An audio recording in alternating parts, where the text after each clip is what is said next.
Hello everyone, welcome. My name's Lydia DiFrancesco. I'm one of the organizers for the Ottawa Italian Week Festival, and we're so excited to have you here today. And I'm really excited because I'm a super plant crazy lady to be here with Emma Terrell, who is the Urban Botanist, and she is going to be sharing with us today all things tomatoes, if you couldn't guess from our beautiful display here.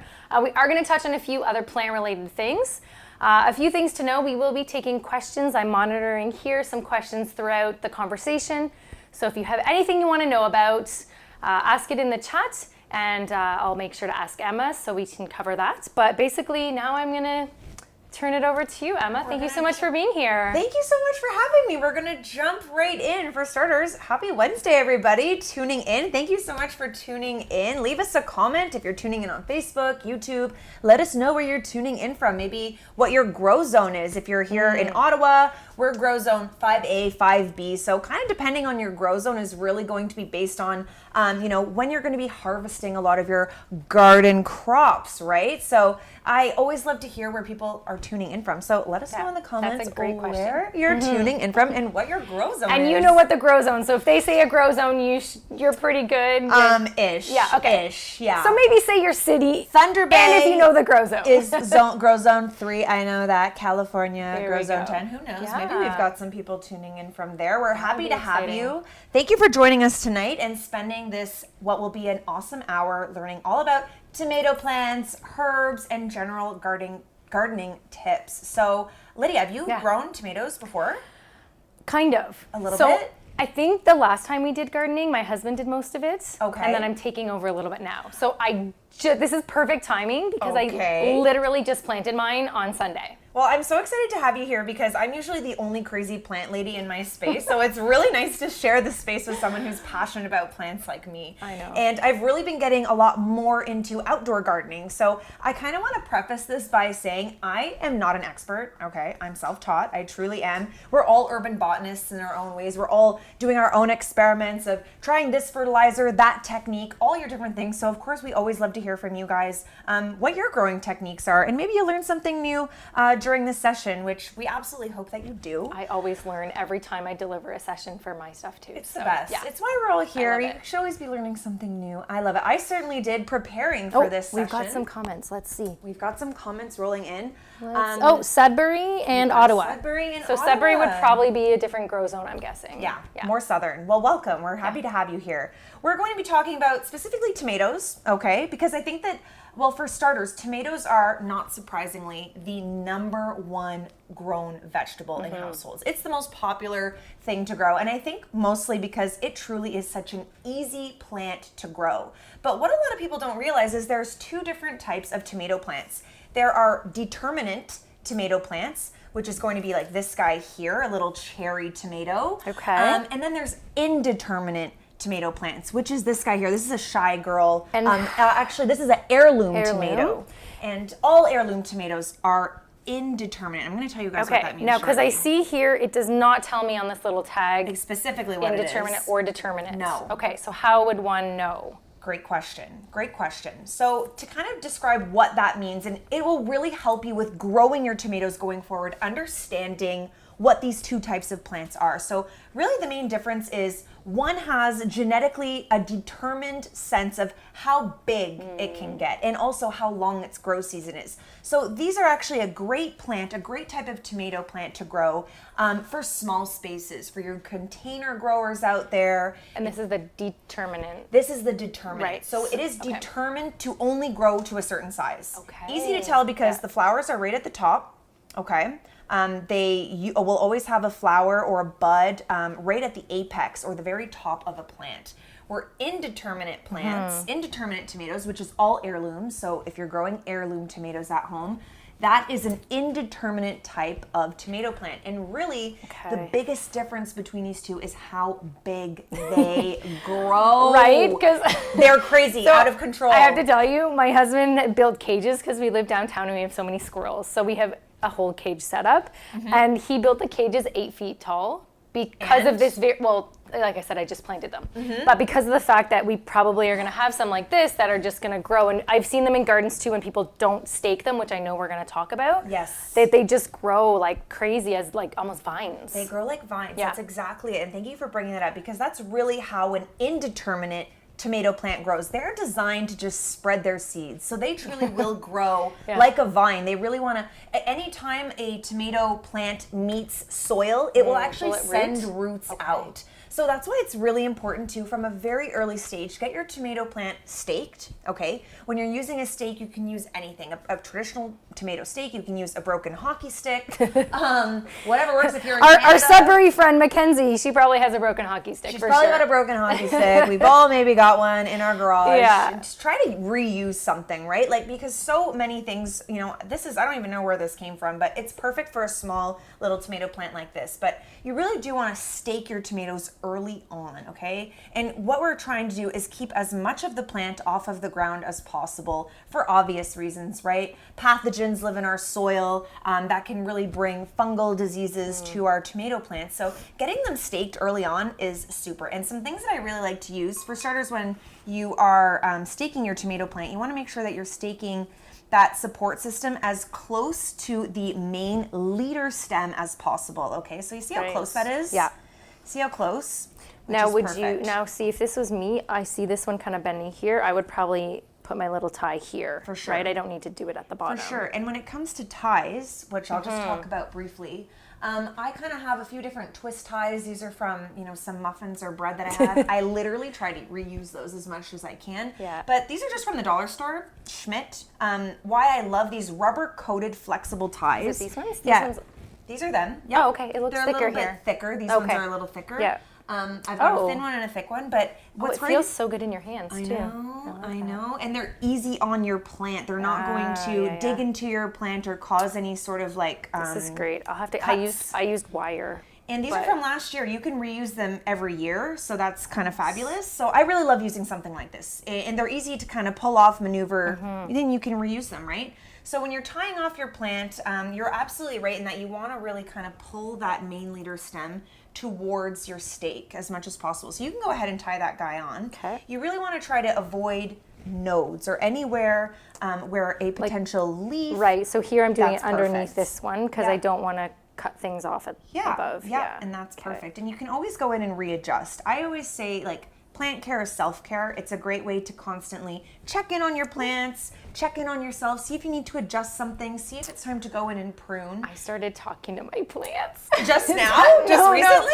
Like my garden, my outdoor ones. Get on the train. I don't talk to my indoor ones, should I? You gotta talk to them all. What do you mean? Okay. Your I should indoor ones are probably do getting that. jealous of your outdoor plants. All I'll of mine have, well, I shouldn't say all of mine because I got way too many plants here, but a lot of my plants My plant crazy is coming have out. names. That's okay. Okay, we're going to talk about pruning next because I haven't pruned either one of these specifically so that we could talk about it during this session. Now, for determinate plants, so cherries, this is an early girl tomato, any sort of determinate tomato plants that stay generally small, they're going to not need to be pruned as much as an indeterminate plant. These guys just grow like crazy. They grow. They have no end, and they'll in fact grow until the weather kills them off. That's basically what they're all about. And in some climates specifically, you can grow them all winter long. Like truly, they just won't stop, and they'll produce fruit and produce fruit and produce Inside fruit. with lights. Inside with lights, with all the correct things, obviously. Yeah. But when we're looking at pruning our indeterminate tomato plants, which a lot of you likely are growing these at home, we're going to show you next what to prune, okay, and how. Because really, pruning your tomato plants is essential to kind of avoid it getting crazy and unruly and having the plant really put a lot of its energy into creating stems that aren't going to produce fruit. And ultimately, that's what we want, right? We want those juicy tomatoes to come So now through. what about what's going on down here? Let's start do at we the like bottom. this or do we not like this? Let's start at the bottom. I like that. For starters, we don't want to have any leaves that are touching the soil. And really, they're not doing much for us when they're down there anyways, because our leaves are our energy sources. That's where our plants are really going to absorb a lot of that sunlight from. They're going to photosynthesize from they're their energy factors. Right. So any of these bottom leaves that are maybe not acting as much as the top leaves are, you can trim those away. But Okay. Anytime a leaf is touching the soil, we want to trim that back. So this guy right here, you can give this one a trim. Okay. You can use your I'm gonna shears. use my beautiful shears. I love these. A clean pair of shears is perfect. Okay, guys. Yeah. They're absolutely fine. You can go ahead and trim. And so is there a difference between these shears and these shears? These ones are just a needle nose shear. I like these ones because they can kind of get into those smaller, harder to reach spots. Yeah, these ones are, this is quite bulky. And if you see this little guy right okay. here, Yeah. that's going to be, you know, something that I would trim. So Okay. really you can use either or. That's totally fine. Okay, but we wanted me to cut this one, and this one is also getting yellow too, which is probably and means it's probably not getting happy. yellow because it's touching the soil, which is fine. So when Okay. we're talking about pruning our tomato plants, okay, we want to be pruning back suckers, is what they're called, suckers. And they're yes. called suckers because they're suckers. They're sucking the energy out of our tomato plant, and they're not actually going to produce fruit. So the way that we can tell a sucker stem from a leader stem is, let's just go for starters at the base. Okay. So you see this is the main leader, right? Main. You see the branches that are coming out here. Anything that's at a 90-degree angle, you can leave. That's a power source. That's a power source. And so 90 degrees, that's very 90 specific. We degrees like this. is specific. We like this. We can leave those. Okay. But you see this one kind of coming out of the elbow or the armpit at a 45-degree angle. Those 45-degree angle stems are suckers starting. So you can trim that guy away. Okay. Boom. So this one in here, this little one? That little one in there, which is, you can even just use your fingers. Get in there and pinch it out. See ya. Done. Bye-bye. Oh, and this one here? Yeah, anything Ooh, on the- I love pruning. Look, it's so you much got fun. it. You got it. Now, what about this one? Now, how about this one? Look at Or this big this guy. one. That's a big... So this one is not 90 degrees, but it's also not in an elbow. No, but it So is what would 45 we- degrees. It is. So it's the degree, right? So It's the degree, okay. This is a huge sucker that's coming off. Now, technically, if we left it, it would produce fruit. But what we want is we really want to keep our tomato plants nice and pruned and healthy and growing kind of straight. So what we can do is we can actually trim this sucker. Okay. You can Okay, see, I would be really afraid to trim this. I know. Because it Don't looks, be afraid. I know. Because it looks like half it's the big plant, and juicy, and this one's kind of nice, you know. But no, you're but don't okay. worry. Okay, Cut it off. I'm going for it. Because I'm going to tell you what we're doing with that next. Okay, what are we doing? Add it to this little water here. These are all other cuttings that I've taken off. I never knew that you could do this with tomatoes. And guess what these are going to turn into? Other tomato plants. More tomato plants. Oh my God. That's right. So I'm your coming suckers, back in a few weeks. These are for you. Okay, I'm going to root these up. They truly just need to be in water and they'll reroot themselves. And this is basically cloning your tomato plant. And look at, this is so much cleaner. So now, what about this one? It's still 45, but I that's- see some flowers. Yeah, so if you're seeing buds, then leave it. Okay. For sure. Okay. Beefsteak tomatoes are also a little bit different. They need to be pruned less. But just kind of kept in check because they're not quite determinants and they're not quite indeterminants. They're a little bit different. But you can really see here the difference, right? And how we're pruning our tomato plants. So the other thing, any sort of leaves that are towards the bottom, we want to trim those out. That's going to encourage airflow, air circulation, which we like.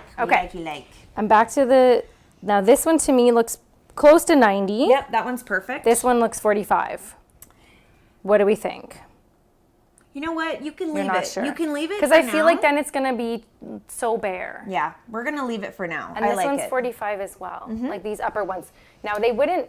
I guess they're not. They grow like this, so this isn't gonna straighten out. So in fact, this is a great point. Is any fruit or any buds, like you can see here, what I think is going to happen with these guys, and you can kind of see it happening with this one here. Yeah. So all of our fruit is going to form off of a stem that comes directly from the main stem. So if you follow that main stem, some of these branches are coming off, aren't going to be necessarily leaves, but they could be fruit-bearing leaves. So to me, that's more of a 90. That's more of a 90. Okay. This guy right here is an elbow, right? Yeah. So you can pinch that guy off. Elbow goes away. It's just going to be... And we decided we're still leaving this one. Yeah, I would leave that one. It looks like there's almost a little... There was an elbow. I think you got that one. Perfect. So this guy's kind of ready to go. He's ready to rock and roll. He's ready now, to rock. Fran has never pruned tomatoes. Fran, let us know if you still have more questions. Yeah, if that was a good enough explanation. We're still talking about pruning because we're going to touch on this one now. Yeah, this is the determinant. So our determinant tomatoes don't need to be pruned as much.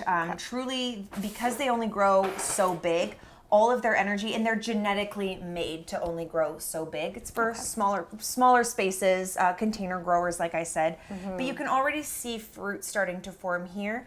And of course, if you don't already know, the little beautiful yellow flowers that start on your tomatoes is the start of fruit. So exciting. That's kind of fun. For these guys, really what you want to prune is any sort of bottom leaves like this right here. We can prune that off.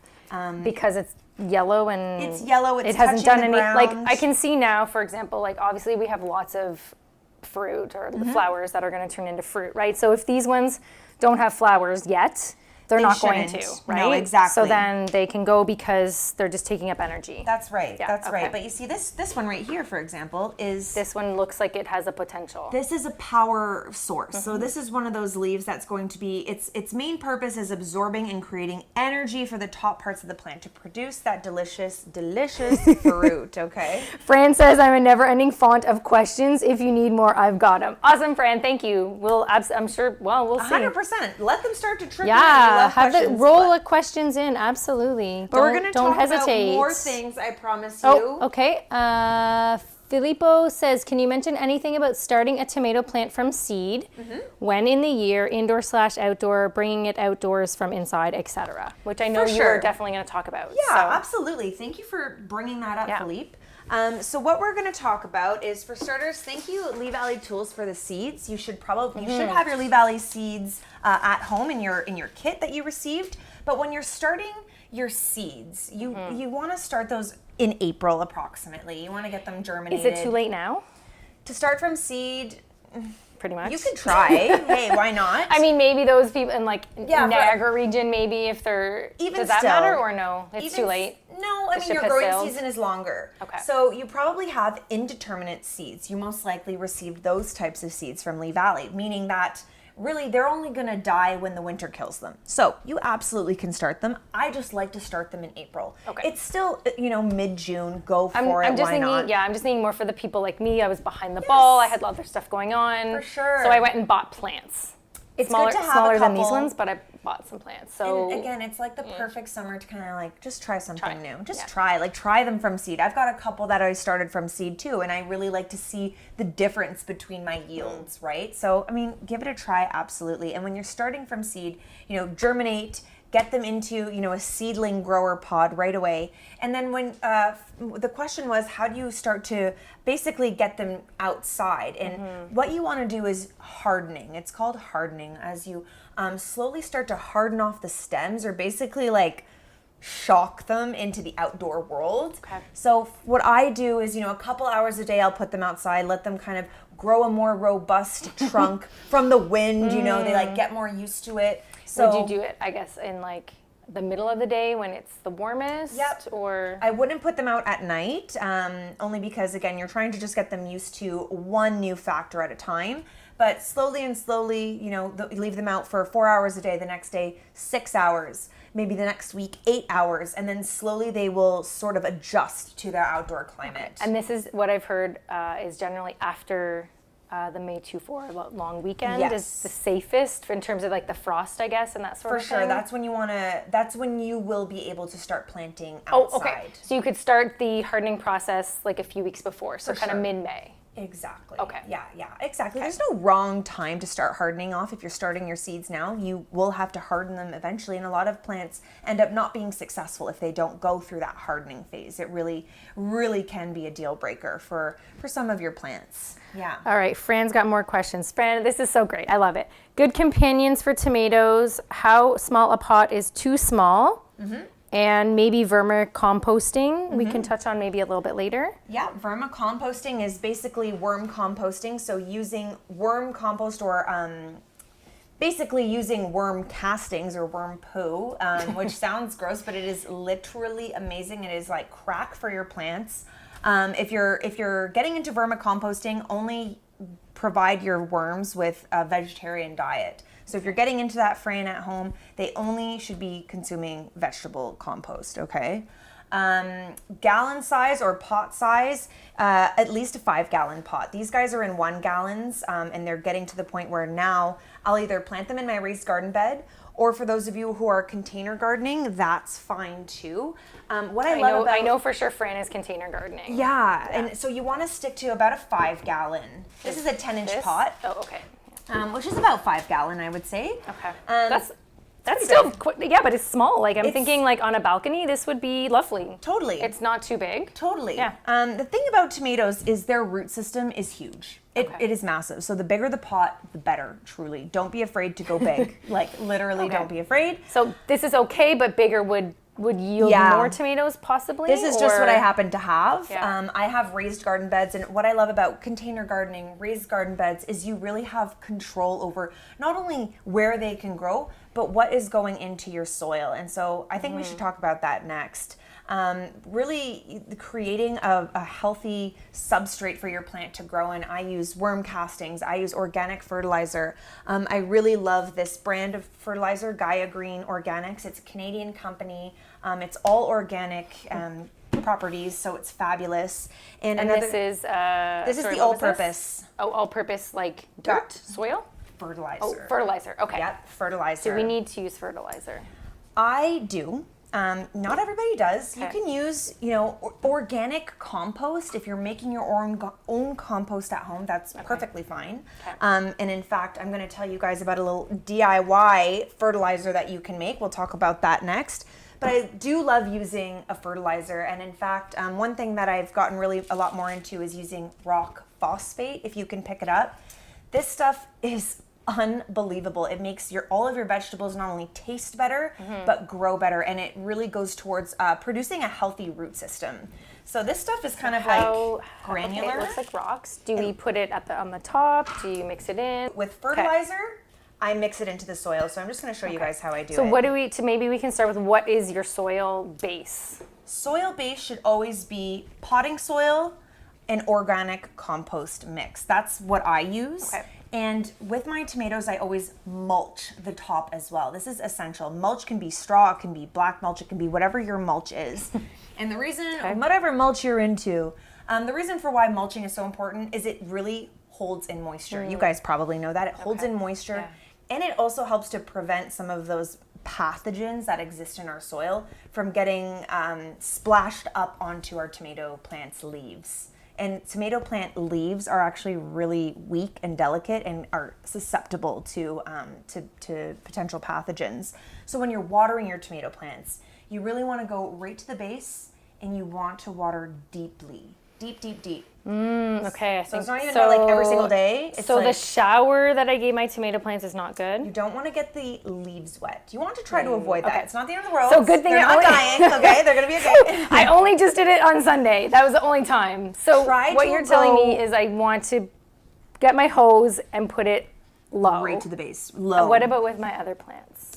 It's good for all your plants to do that. So not the shower Not the shower thing that the little attachment that my husband told me. I know it feels fine. I know it was so. I even took a little video. I'm like, look, everybody, I'm giving my plants We're giving them a shower. Okay, so no. The base is best. The base is best, okay? It truly is. And if you can get into irrigation, that's even better, all right? But not everyone's set up for that. So with fertilizer, for this, I'm just going to mix some in. This is organic fertilizer, so you're never going to burn your plants. You should never burn your plants with organic fertilizer. So I'm just mixing a bit in here. Oh, because it's non-chemical, essentially. Because it's not chemicals, yeah. And the thing with adding fertilizer to your soil and why it really is so essential, especially if you have raised garden beds that maybe you grew in last year and you're going to obviously regrow in them this year, is you're not going to necessarily replace all that old soil, but new soil means new nutrients. And soil is where our plants get a lot of their nutrients from. So in my opinion, it is absolutely essential to mix in some organic fertilizer, some worm casting, some vermicomposting, any of your own. What about compost? Yes, absolutely. Your own compost as well. Not 100%. Not the stuff you buy in bags at the store. You can buy that. Yeah. Oh, okay. For sure. Okay. Yeah, your own, whatever you buy at the store, absolutely you can use that. So from here, what I would do, and I'm going to actually plant this little cherry tomato here. So for you container growers, you really want to plant your tomato as deep as possible, because tomatoes have this amazing ability to sprout advantageous roots. So if you plant this tomato even this deep, it will sprout roots out all to here, which is amazing. We want more roots because the roots are going to absorb those nutrients that make our freaking fruits big and juicy. Now, I was told that when I bought my little plants, they were smaller than this one, but that I should, kind of what you're saying, plant it deep. And they told me to cut or clip off the these branches. Is that... Yes. Do we want to put them in with the branches, or take the branches off before we put them in? We can take those off. So that's a really good point, Lydia, is that, yeah, absolutely. When you get your plants, your little baby tomatoes, maybe you've picked them up somewhere, taking off those bottom leaves is a great idea, because it gives you the opportunity to then ultimately plant your entire plant. So let's say these two? Yep, cut them off. Okay.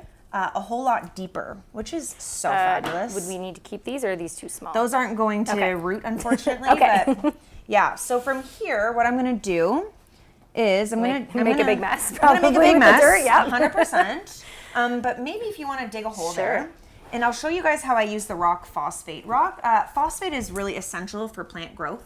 Okay. I feel like this we're gonna like overflow with dirt. That's okay. Make a mess. That's what we're gardeners. We're used to it. Go for it. Yeah, that's not bad. Okay. It's pretty good. Okay. Not gonna lie, that's pretty good. Okay. Try to keep it tidy, you know. What I'm going to do with the rock phosphate is you simply just, it's not something that you mix in with the soil. It's something that you just put a small handful of at the bottom of the hole that you've dug, basically, okay? Phosphate is something that plants, it doesn't really naturally occur in soil, but is so essential for plant growth. I just have a quick question about this. I noticed that there is 030.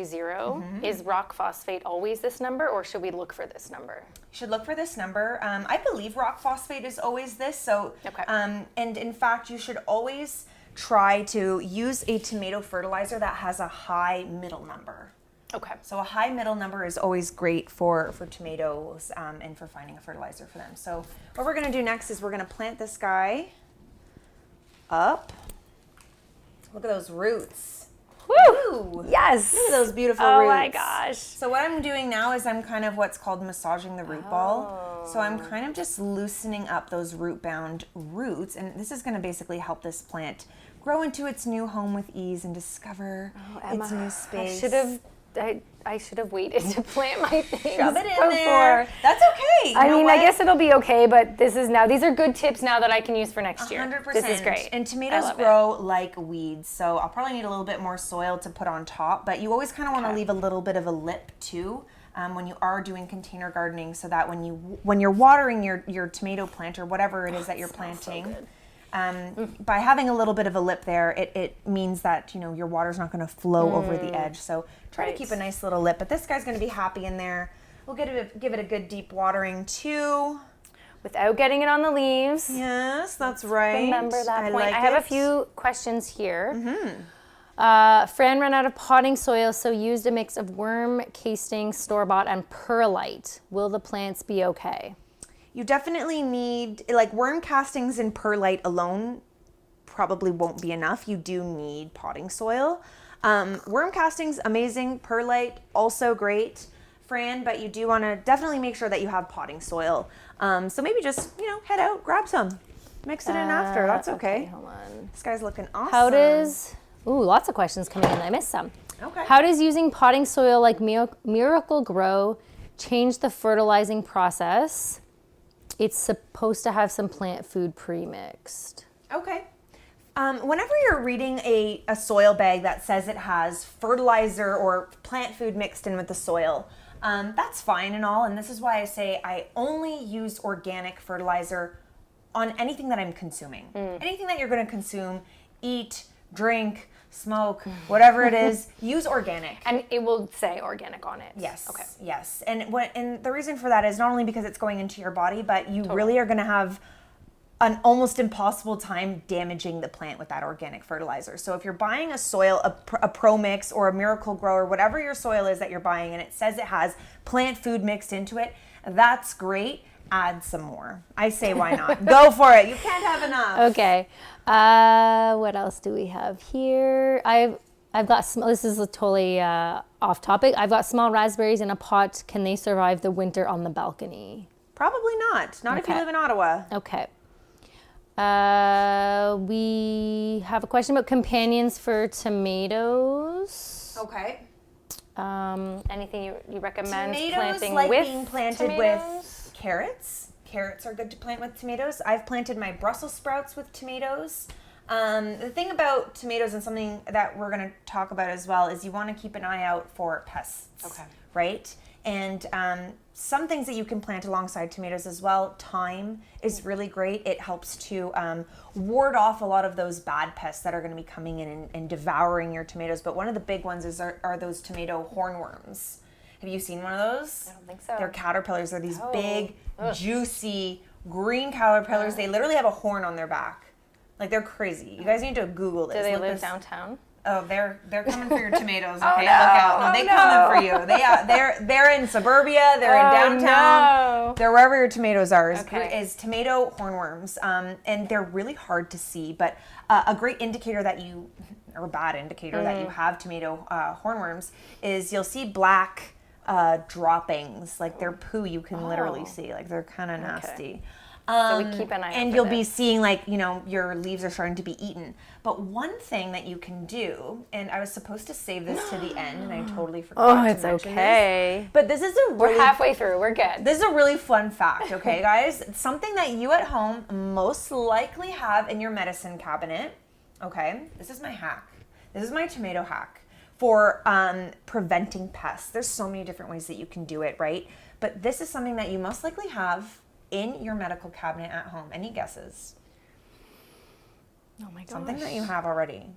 Something that you already have. Medicine cabinet. Believe it or not. I don't know. I don't have a Where lot is of it? stuff Where in is my it? medicine Where is cabinet. it? She's au natural. That's why. Yeah. Aspirin. No. Aspirin What? is, listen to this. Okay, so you can use 600 milligrams of uncoated aspirin in 1 gallon of water. So what I do is I put in like a magic bullet, and I'll puree it inside water. Is it like dissolving? So it's I don't dissolving, even- and I'll dilute it in a gallon of water. And what I'll do is that you can spray on your plants. That's the only time you want to spray your tomato plants. And what that's doing is basically something that exists in aspirin is salicylic acid.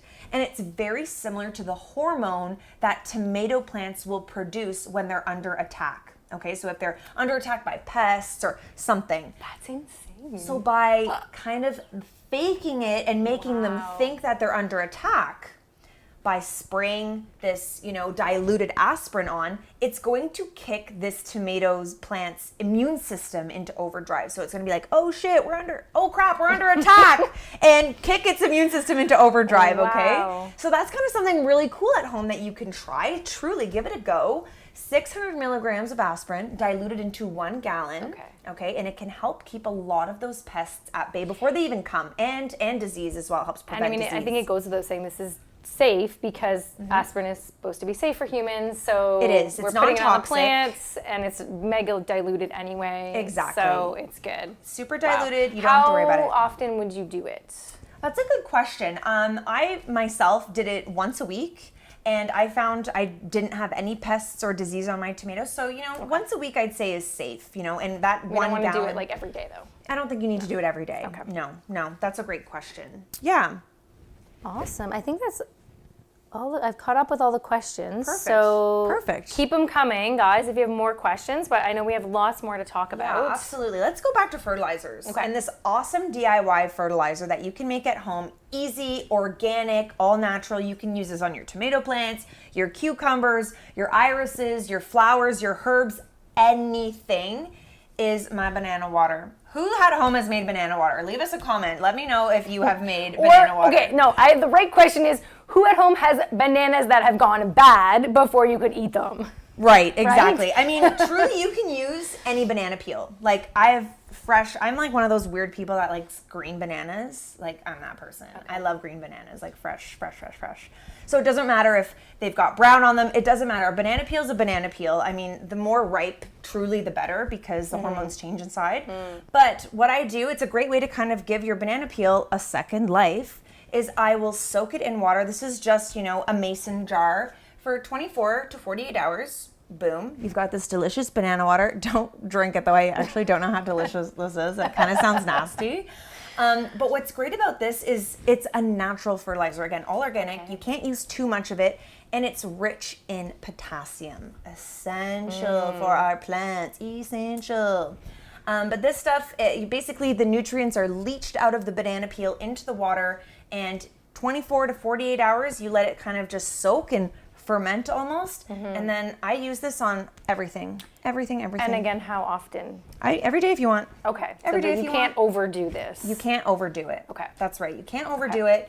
The only thing I'll say is don't use it on your indoor house plants because that's just a disaster waiting to happen. It just will attract fruit flies, and then those fruit flies are like, I'm not going anywhere. This delicious banana water you keep watering your plants with, and it's freaking delicious. So just don't use it on your indoor plants, okay? But as far as fertilizer goes, when you're first starting out your tomato plants or any of your garden vegetables, you really want to try and use a fertilizer that is rich in nitrogen. The richer the nitrogen, the better, okay, to start out. Okay. We have some questions now that you've been talking about this. Perfect. Yes. So can you use the aspirin water on all plants?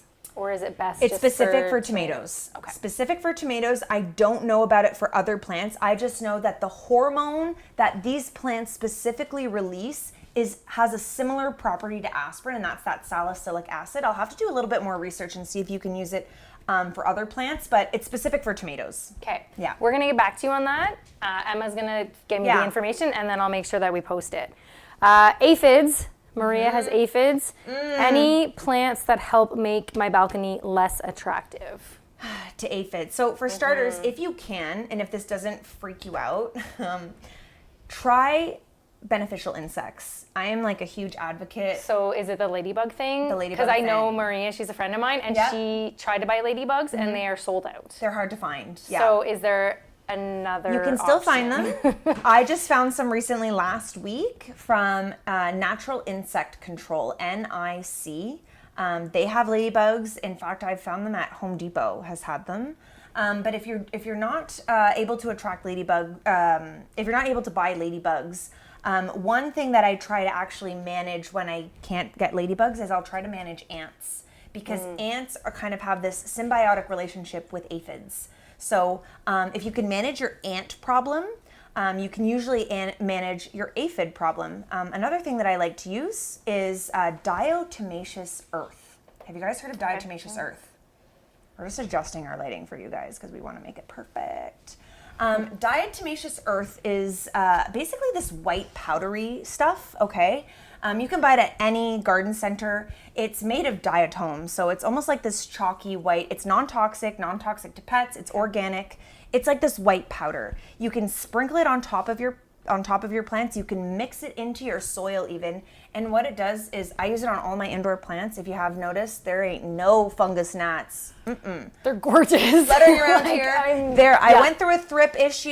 I went through a spider mites issue, and diatomaceous earth is now in all of my stuff. Okay. And basically what it does is it's microscopically sharp. It's like shards of glass. It doesn't bother us. It maybe like dries your hands out a bit.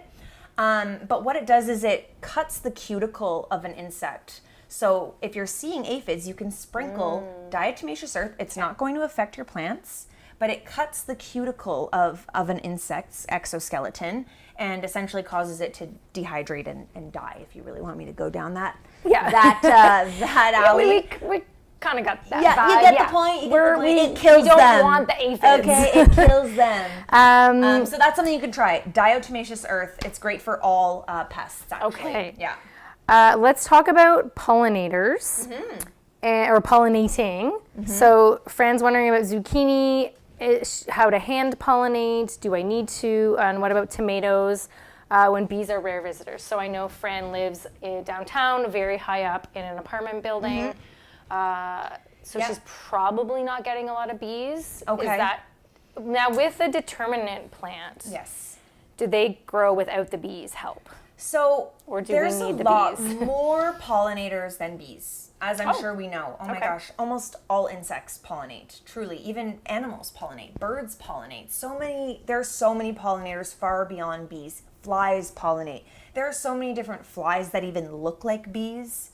They truly do. It's Bayesian mimicry. I'm not going to go there. But they also pollinate. So chances are, even if you're not seeing bumblebees in your backyard or in your condo building, chances are you do have pollinators. They will find the plants, trust me, especially if you're creating this like oasis, this urban oasis for them to visit. 100% it can happen. But what you can do is you can use a paintbrush. I've got a paintbrush here. Just pull that out. And you can hand pollinate, absolutely. So by doing that, you're basically, going into where you see pollen, and you're just kind of bringing that pollen around to each of any of the blooms that you see. You can use your paintbrush to do that. Now, as far Hold on, sorry, I just want to interrupt you to make sure that I'm clear. So Yes. you're taking pollen from like this flower and moving it to the other flowers. Yep. Is that what we're doing? Yes. Like we're moving pollen around. Moving pollen around, Okay. exactly. I've never pollinated a zucchini, and I've actually never had to hand pollinate any of my tomato plants. They've just blossomed and flowered and produced fruit on their own. But based on what I know, again, I'm self-taught, this is just my experience, that's really all you have to do is just kind of bringing that pollen around, touching it upon all those little spots. Using a paintbrush is perfect. We have a question on YouTube. Okay. Oh my, lots of questions. questions. Sorry, YouTube, I've been ignoring you. How long do the Lee Valley Tool seeds last in the envelope if we don't plant them this year? Ooh, that's a good question. So as long as you're storing your seeds in a dry, cool space, they should be good for at least 2 to 3 years. If you want to even make your own seeds at home, you can, you're cutting your tomatoes, you see those seeds, maybe you got a really good tomato, you can take those seeds out, let them dry, and those will keep for at least 2 to 3 years as well. But as long as you're keeping them in a dry spot, I've even had packages of seeds last for like 5-10 years. It really has to do with, the conditions that you're storing your seeds in. So again, dry, cool, ideally dark is best as well. Should be perfect for you. Okay, another question. I got blossom end rot on my tomatoes last year. Sorry, Mark, that's too bad. I read that the lack of calcium in the soil was the issue. Yep. Any suggestions of fertilizer and their ratios? That's a really good question and something that I meant to bring up. So end blossom rot is basically when the bottom of your fruit turns black. Has anyone had that happen before? That. Yeah, it happens and we're all like, what's going on? And it is a calcium deficiency, and it can be helped by starting to introduce calcium fertilizer or calcium-rich fertilizers to your tomato plants from early on. So that's something that can really help. But unfortunately, blossom end rot is not reversible. So if you're seeing it on your plants, or on your fruit rather, there's no way to reverse those fruits that have already been affected. So try introducing calcium, okay? Get calcium-rich fertilizers.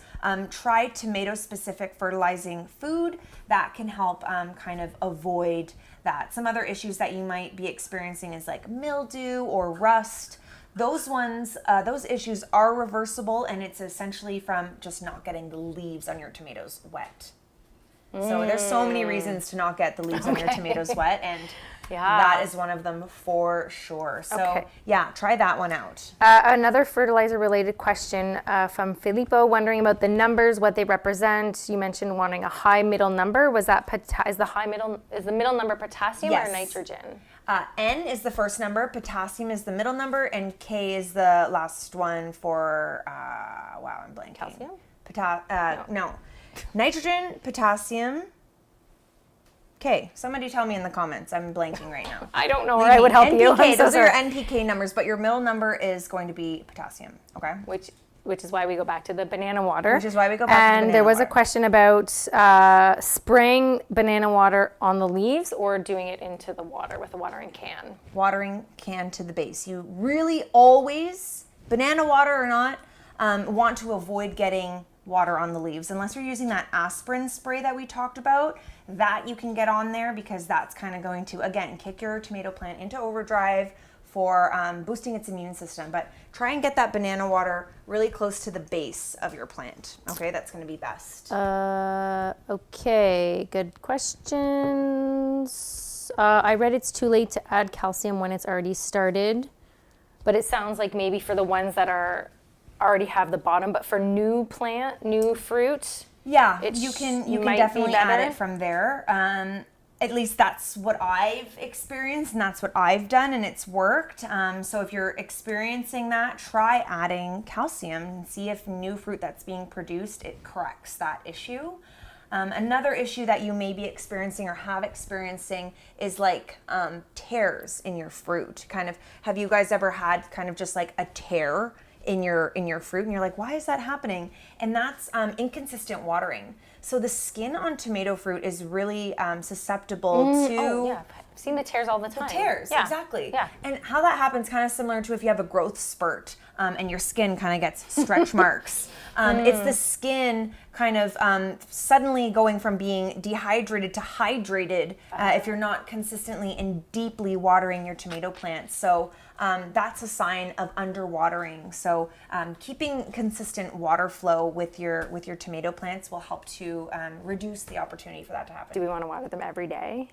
Or you shouldn't water them every day. No? You don't want well, it's dependent on where you are and what your space is. Sure. Tomatoes do want, at least 8 hours of sunlight a day. It doesn't have to be consecutively 8 hours. I've got a whole lot of sunlight here in the morning, and then a little bit of a break, and then a whole lot in the evening. Does it have to be direct? Direct is ideal. Oh, yeah, direct is ideal. The most sun, the better. But tomato plants really don't like to have soggy soil, which can happen if you're watering every single day. Okay. So to avoid watering every single day, just when you water deeply.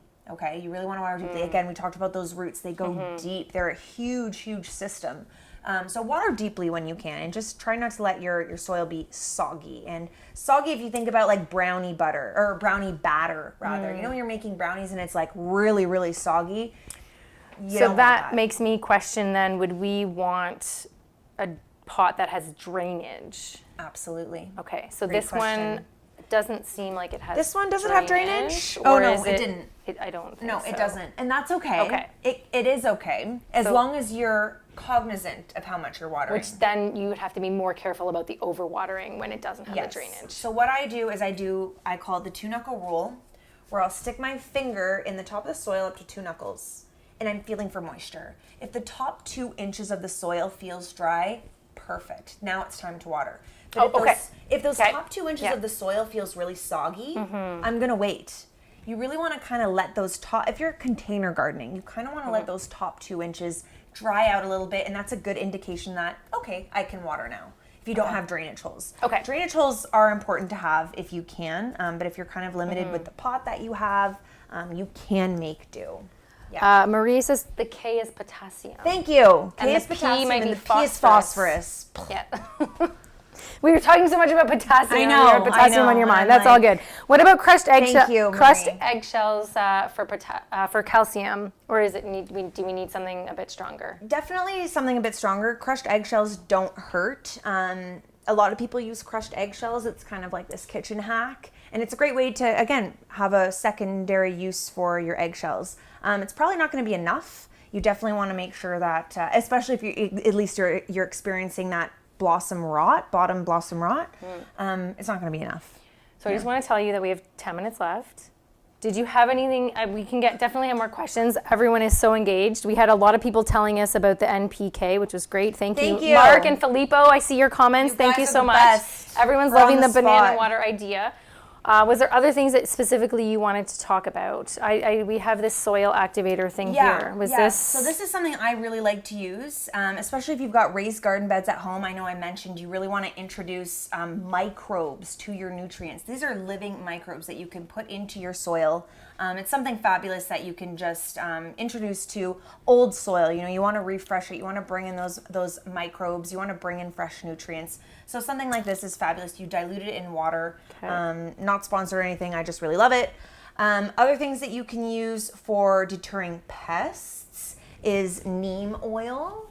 How many people here use neem oil? We've had somebody make a remark that it's dangerous to pollinators, but I believe it's fine based on the research that we've done.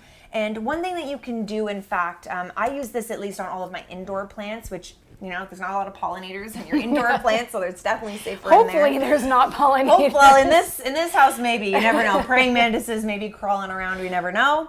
But in here, or with neem oil at least, what you can do with this is not only is it great for topical use, if you've got aphids, if you've got spider mites, if you've got white flies, if you've got any of those kind of, topical pests, this works great. Another thing you can do is dilute it in water and actually water your plants with it, and it then gets brought up into the vascular system of your plant and helps to work as a preventative measure as well. Would you put it on, would you massage it into the leaves? Dilute it in water. Oh, okay, so we're doing the Dilute water dilution, okay. And then you can spray it on the leaves of your plant, just like that.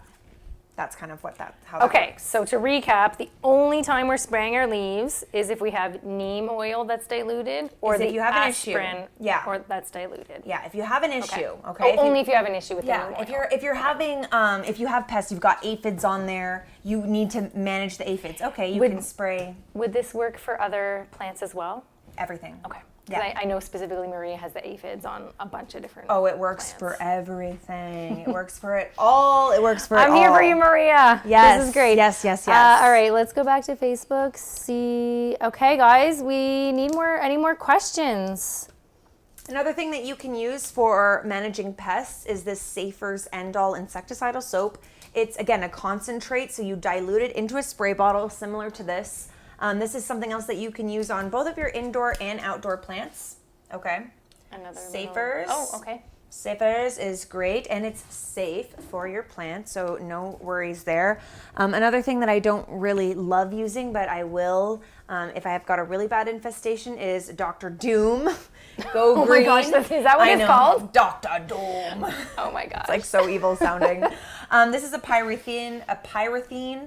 So it's a little bit harder on your plants. I wouldn't spray this on anything that you're going to eat, but if you've got other indoor plants that you're having issues with, that works really well. So Filippo has a question. Oh, and actually, I think it was Filippo that had asked way at the beginning about bringing our outdoor plant. Oh no, that was bringing in outdoor plants Inside? No, sorry, inside plants outdoors. But what about the opposite? Okay, yeah, for sure. Can we do that? Yes, so you can do both. You can bring indoor plants outside, depending on the plant. Sorry, I'm talking maybe more about tomatoes. Sure. Or yes, can I unpot whatever? Take out my tomato plants that are in my garden and put them in a pot, or would they not be happy about that? An indeterminate tomato, no. I mean, it's going to be massive by the end of the growing season. It's going to be so huge that there's no real way. Right. A determinate tomato plant, so like a cherry tomato plant, this is a Shy Girl tomato. You can see, again, they've got those apical flowers, so that's a great indication that this is a determinate plant, meaning that it has only a certain size that it will grow. And it's always very consistent in how much fruit and what time of fruit that it will actually bear. So something like this you could. You absolutely could. Will it be like Continue to fruit? Yes. Yes. Even when so I bought a cherry tomato thing and it said 100 cherry tomatoes. Oh, okay. But I was like, is that just like the name of it, or is it actually going to give me 100 cherry tomatoes and then it's done? So, it's interesting because there's so much genetic modification, especially in the tomato world. There's so many types of friggin' tomatoes. It's out of control. Yeah. So I bought purple ones. Aren't those the purple Cherokees? Purple. There were small ones. They're like cherry shape. I love the I'm purple so excited about tomatoes. them. Amazing. They're the tastiest in my opinion. I love purple Cherokee is my favorite heirloom tomato. But yes, they can keep inside. Now, depending on whether they're going to fruit or not, that's a good question that I'm not 100% sure on. I think it will probably be dependent on the type of tomato that you have. Okay. If it's one of these 100 cherry tomatoes and it's like modified genetically so that it can only produce a certain amount of fruit before it's no longer fruiting anymore. To me, it would depend on the plant. But you can absolutely bring it inside and it will continue to live. As long as you're caring for it. Right. Yeah, I would say. And then again, we talked about a little bit, you'd have to have the right lighting and that kind of stuff to keep it. Yes, exactly. You want to have good lighting. You may have to have, honestly, greenhouse conditions. So it's nothing that I've personally tried, so I can't really speak to it from that regard. Right. But let us know in the comments if you've done that, if you've been successful. Filippo, if you're still on, can you clarify your question? You said you wanted to keep a plant indoors. I was told that there are different types of soil, some for indoors and some for outdoors to reduce pests. Are you talking about plants in general or tomato plants? And I don't know if it matters to answer the question. Soil, I mean, really when you're using soil, if you're buying soil from somewhere, which you almost always should, you don't ever want to be digging up soil from, the construction site down the street and using that soil ever, because you never know what's in it. There could be noxious weed seeds, there could be chemicals in your soil. So you always want to be buying, sterile store-bought soil, or one of those companies that comes and dumps it on your front lawn for you. But you can use that soil indoors and outdoors. It really should be fine.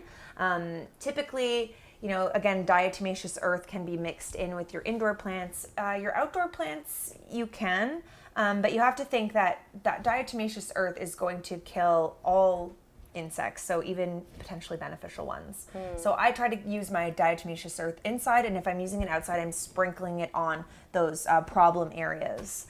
So yeah, first, when it comes to soil, indoor versus outdoor, I mean, if it says on the bag outdoor soil, maybe just stick to those instructions and use it outdoors. If it says indoor, then use it indoor. Dirt is dirt. If I would think it'd be okay to use it both. But yeah, that's a good question. Yeah, let us know. Marie's wondering about the neem oil, because she's very excited to have an option for that. Does it have the same issues as burning with leaves? Because she's tried soap and she's found that the soap has been burning the leaves. Does the neem oil do that? No, neem oil will not have a negative effect on your plants. Soap, absolutely, you can experience that. So I really actually try to tell people, some people will try to DIY their own insecticidal soap by using just like regular Dawn dish detergent, and it's a big no-no in my opinion. Try to stick to something like this, or stick to neem oil. It's not going to burn the leaves of your plant. Okay. Yeah. And then we've got chamomile tea and cinnamon to prevent fungal problems. Yay or nay? Definitely cinnamon. Okay. Definitely cinnamon. I've used it. I've used it actually on cuttings. In fact, you can use something like root stim. It's like a powder hormone to stimulate growth. You can dip your cuttings in it. Yeah. But you can also use honey, and you can use cinnamon as an option too. So yeah, definitely that for stimulating root growth and for fungal management. Oh, I have lots of cinnamon in my house. This is great. Oh my gosh, you're so full of knowledge. We only have a few minutes left, and my computer's going to die, so good timing. Fran wants to know if she should bring in her Ficus lyrata outside for the summer. I would not do that. No. Great question. Ficus That's lyratas are like the most finicky plants. It would probably have like a fit and lose half of its leaves. I would just keep it. If you have a Ficus lyrata that's happy, my best advice, don't do anything to it. Just leave it where it is. Okay. And what about north facing? So it's so fun. A lot of these friends live in the same condo building. Oh. Yeah. And so Fran is wondering if she should force our friend Jody to grow tomatoes, or if north facing is a lost cause. I don't think it's a lost cause. I think give it a try. I think basically Fran wants to expand her garden. Okay. That's my son's. Yes, do it. Because I've seen photos of her balcony, and it's gorgeous. It's full. Oh, amazing. Full of plants. It's so great. Amazing. Yeah. I mean, this is north facing, so I get a lot of PM light. So I think you definitely could. You may not get the most yield necessarily, but I think you should always try your thumb at growing. And if you're wanting to choose, if you're new, you're a beginner, you're not sure where to start, try something that you're going to be successful with, because there's nothing quite like the very first harvest. Tomatoes are a great place to start. Lettuce is easy. Cucumbers are easy. Carrots, radishes are easy. So I would try, especially lettuce, guys. Try lettuce. Arugula is amazing. If you're trying to maybe think of something that you want to start growing that you can eat, try that out. You'll probably be quite successful with it. Amazing. Well, I think we are out of time, but I am so happy to have had so many great questions. Thank you guys for showing up and for providing all these amazing questions. So we have learned so much. I now know all the mistakes that I have made in the past week, and I will fix them.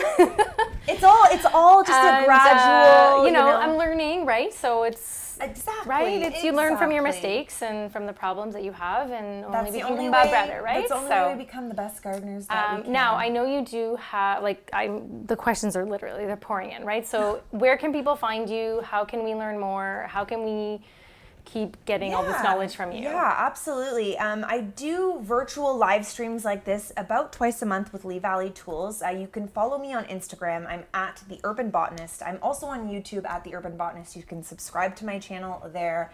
I'm on TikTok, I'm on Facebook, I'm on all the things. So absolutely reach out to me there if you've got questions. Feel free to DM me on Instagram, absolutely. Facebook not as much, but email is great too. You can check me out there. And like I said, we are always doing live streams just like this with Lee Valley Tools. If you're interested in learning more about vermicomposting, we have a composting one coming up July 6th. On YouTube, all free, by the way, so amazing free resources for you. Well, and I know I see on your Instagram, you're always doing free Q&As and that sort of thing, so people can pop in and ask you questions live, and you'll answer them and that sort of thing. Exactly, for sure. That's amazing. Thank you so much, Emma. It's been such a pleasure. Thank you guys for being here. Hope you've enjoyed it, and make sure to tune into some of the rest of the activities that we have going on for Italian Week. Take care, guys. Thanks for having me. Have Bye. a fabulous rest of your week.